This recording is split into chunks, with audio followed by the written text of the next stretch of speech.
Thousand Autumns is a lovely piece of music. A piece of music that started off a lot more complicated than it ended up.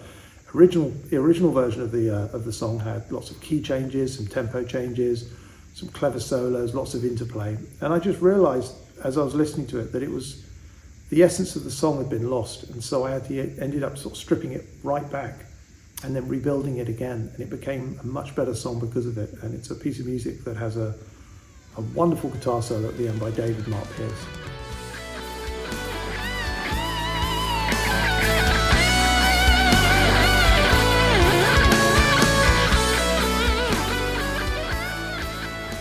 What happened in the studio when we were coming to mix it, I said to Carl Groom, who was the engineer, I wanted to fade the record. I said, I want to fade on that guitar solo so it leaves everybody wanting more. And Carl looked at me and said, you can't fade that solo, it's brilliant. I went, oh, what do you want to do then? He said, write another bit to go at the end of it, and then we'll stay there for the guitar bit, and then you play the piano. I said, hey, what happens then? He said, oh, we'll fade on the piano, that's all right.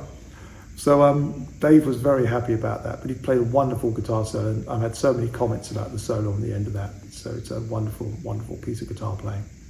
I would naturally first of all say, oh, Thousand Autumns is my favourite, with maybe Miss You Now, those kind of two.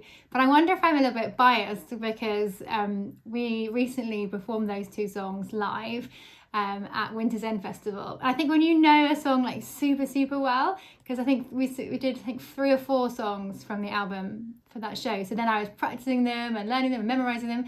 So I probably know those songs much, much better than a lot of the others. So it's probably why I'm leaning towards those two.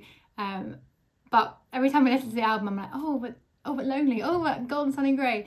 But something about Thousand Autumns that's just like really like captured my heart. It was gorgeous, beautiful melodies. Yeah, it's definitely one of my top ones.